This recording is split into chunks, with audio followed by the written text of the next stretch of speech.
Hi friends, வாங்க ஆடுவலகான சீரீஸில் 1 days சேலஞ்சில் இன்றைக்கி பார்த்தீங்கன்னா டே 68. இன்றைக்கான பதிவு என்னென்னு பார்த்தீங்கன்னா, இந்த மாதிரி மழை காலங்களில் ஆடுகளுக்கு செய்யக்கூடிய 2 விஷயங்கள் என்ன, செய்யக்கூடிய 2 விஷயங்கள் என்ன அப்படிங்கிறத வாங்க வீடியோக்குள்ளே போவோம். ஃபஸ்ட்டு பார்த்தீங்கன்னா, நம்ம எப்போவுமே கட்டுத்தரையில் 3 ரகம் இருக்குது. ஒன்று பார்த்தீங்கன்னா பலகையில் அடிக்கிறது, இன்னொன்று பார்த்தீங்கன்னா தரையில் இருக்கிறது, இன்னொன்று பார்த்தீங்கன்னா மண். இந்த மாதிரி பலகை தரை ரெண்டுலேயுமே மழை தண்ணி படாத வரைக்கும் ஒரு பிரச்சனையும் கிடையாது. ஏன்னு பார்த்தீங்கன்னா மண்ணில் தான் அதிகமாக சகதி ஏறும். இந்த மாதிரி தரையிலையோ பலகையிலையோ அந்த அளவுக்கு சகதி ஏறாது.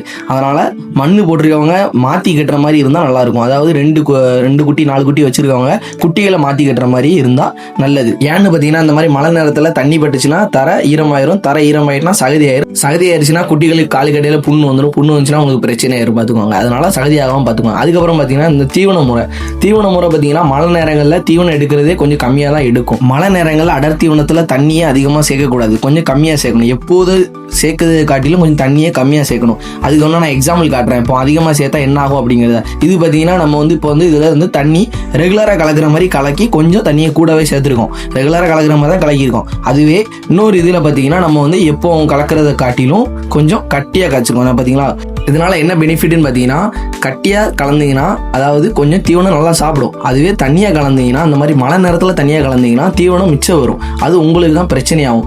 அதனால தான் மழை நேரங்களில் தண்ணியை கொஞ்சம் கம்மியாக, ஏற்கனவே மழை பெஞ்சிருக்கு, கிளைமேட்டும் நல்லா கூலிங்காக இருக்கிறதுனால அந்த அளவுக்கு தண்ணி சேர்க்க வேண்டாம். இப்போ எடுத்துக்காட்டாக ஒன்று காட்டுற மாதிரிங்க. இப்போ நம்ம காட்டுற குட்டிக்கு பார்த்தீங்கன்னா இதுக்கு மட்டும்தான் பார்த்தீங்கன்னா நம்ம ரெகுலராக தண்ணி சேர்க்குற மாதிரி தண்ணி சேர்த்துருக்கோம். கொஞ்சம் தண்ணியாகவே இருக்குது.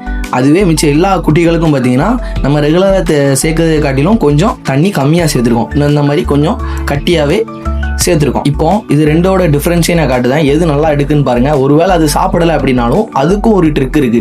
அது என்னங்கிறத வீடியோவோட கடைசியில் தெளிவாக காட்டுற பாருங்க. வீடியோ ஃபுல்லாக பாருங்க. இப்போ பார்த்தீங்கன்னா உங்களுக்கு டிஃப்ரென்ஸ் தெரியும். நம்ம ரெகுலராக கலக்கிறதை காட்டிலும் தண்ணி கொஞ்சம் கம்மியாக சேர்த்ததுனால எல்லா குட்டிகளுமே ஓரளவு நல்லாவே சாப்பிட்ருக்கு, எதுவுமே மிச்சம் வைக்கல. அதுவே நம்ம தண்ணி எப்பவும் கொடுக்குற மாதிரி தண்ணி கலந்து வைக்கிற பார்த்தீங்கன்னா மிச்சம் வச்சிருக்கா. இப்போ இதை தூர போட்டுறக்கூடாது. இதையுமே நம்ம கொடுக்கலாம். அது எப்படின்னு பார்த்தீங்கன்னா, ஃபஸ்ட்டு நீங்கள் அதுக்கு வைக்கக்கூடாது. அது பக்கத்தில் இருக்க குட்டியை கொண்டு போய் வைக்கணும்.